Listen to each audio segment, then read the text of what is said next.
Ayan guys, for today, I'll be unboxing again.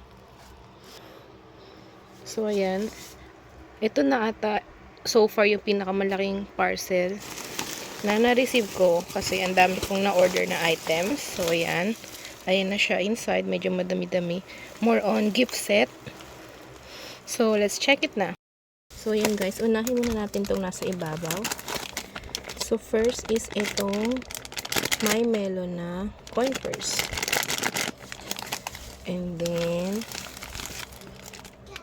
notebook set. Next is another notebook. Notebook ulit. Then Sina na coin purse. Next natin is big na memo pad. Another memo pad. And notebook again. Then this one, Hello Kitty na planner. Sticker book. Aki na sticker book. And then mga packaging materials. So ayan. So wala na siya sa ibabaw. Next na is itong mga gift set. Ito guys, yung mga gift set, tatanggalin ko muna siya sa packaging and then papakita ko kung ano mga gift set to.